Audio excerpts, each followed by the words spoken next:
Vine stood in the parking lot of the building where she and her friend were supposed to meet. Her eyes stuck on the sight in front of her, and her heart burned with betrayal. The sight of her friend shaking hands with her enemy behind her back.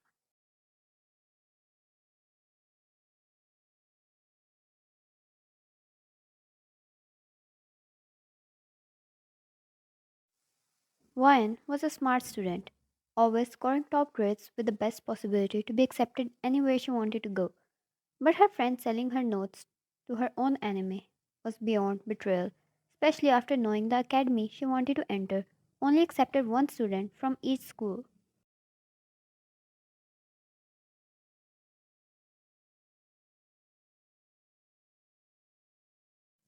While Vine appreciated someone taking over her based on their own talent and hard work, she couldn't allow anyone taking her place with cheating. She marched towards them and grabbed her notes from their hands.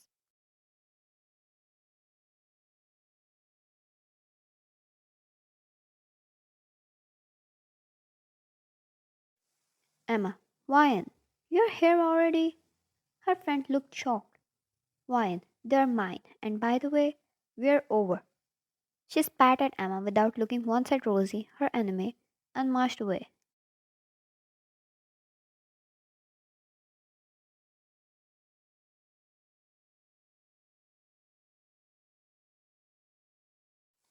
Emma kept calling her name, but it was not too long until Rosie started nagging at her to get her the notes.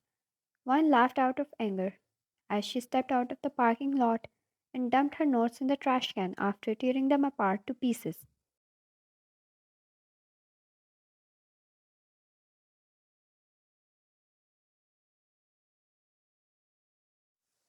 She was angry and hurt. She always tried her best to keep Emma happy and help her in her studies in every way she could, and that's how she had her notes. But Vine had no idea who she was selling them behind her back, that too to her enemy.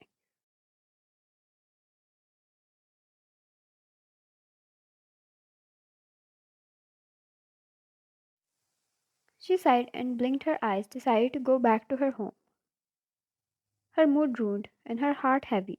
She was too lost in her thoughts when she realized a few men had started to follow her. They were at a distance, but she got a creepy feeling.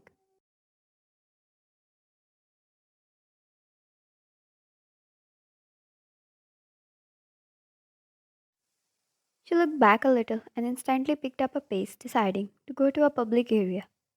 They picked up a pace as well, and she started to run, her heartbeat going crazy due to fear, and her sweat started dripping.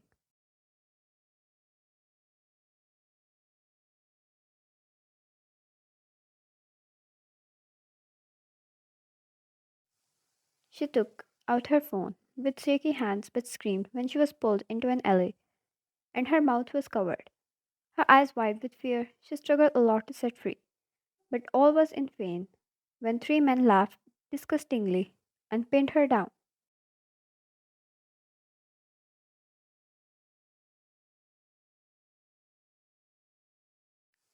She cried, screamed for help internally as one of them pulled onto her shirt. Yet, before he could remove it, it was as if her prayers were heard. The man was thrown off him as another man, one who was not here before, grabbed the monsters and threw them off her.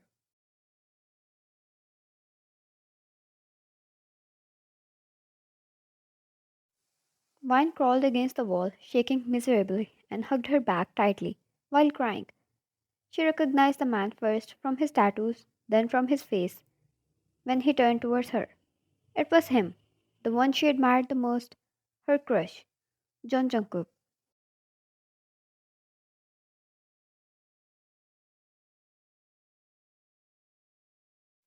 Relief washed over her as she watched in horror how he slammed their heads against the wall and punched them in their guts until they were bleeding and begging to be set free.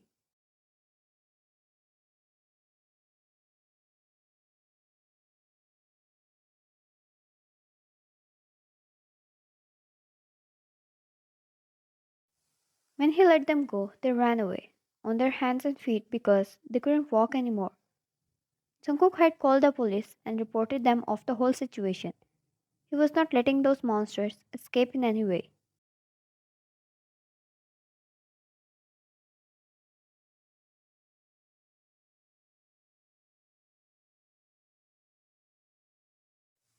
He turned towards her and wiped his hands as his eyes turned soft. He slowly stepped near her, not to scare her anymore, and knelt in front of her on a distance.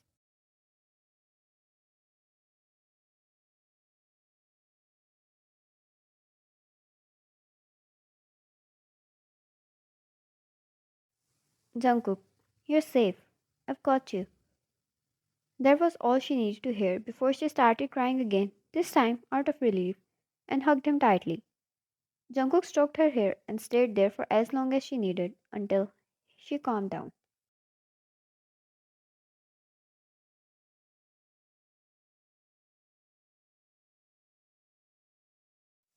Jungkook, it's okay.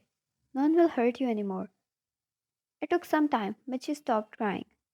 Everything that was pent up inside her was out of her system now that she had the chance to cry in the arms of a person she loved.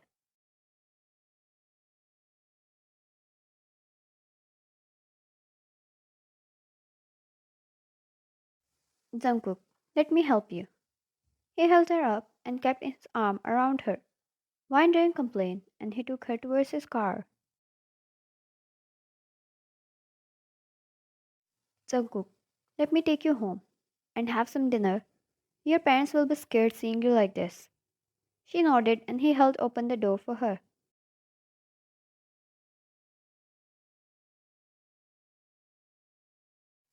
Once they reached Jungkook's home, he took her inside.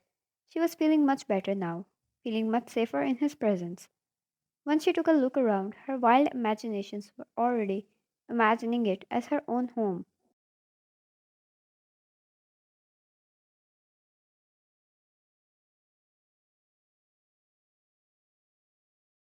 Jungkook, are you okay? You're turning red. She snapped out of her dreamy thoughts and widened her eyes. Wine, oh, um, yes, it happens after I cry a lot. She lied, but it helped.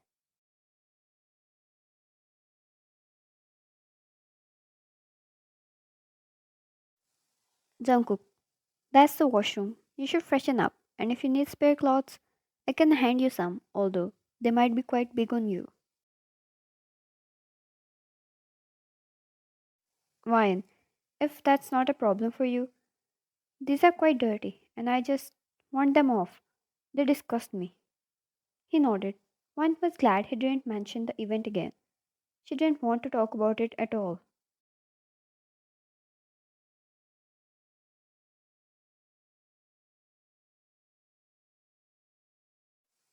When he came back with hoodie and shorts, she thanked him and disappeared in the washroom. Jungkook stood by the door for a moment and closed his eyes.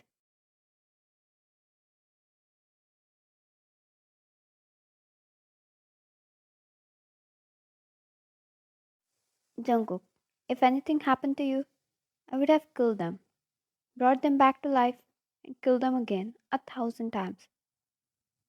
He whispered to himself and warmed up the food, setting the table.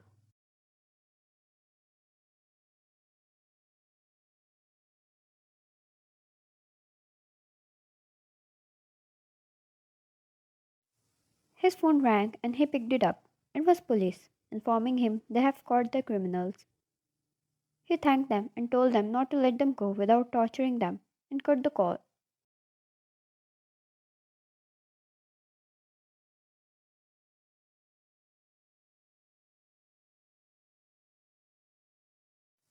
Yes, he had enough power to order the police around.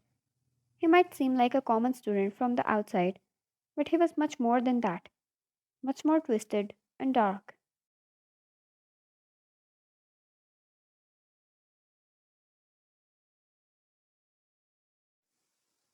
As his eyes landed back at the washroom door, he gripped the fork tightly in his hand. Jungkook, the only way you'll step out of this home is after you become mine. Nothing else will ever hurt you, sweetheart.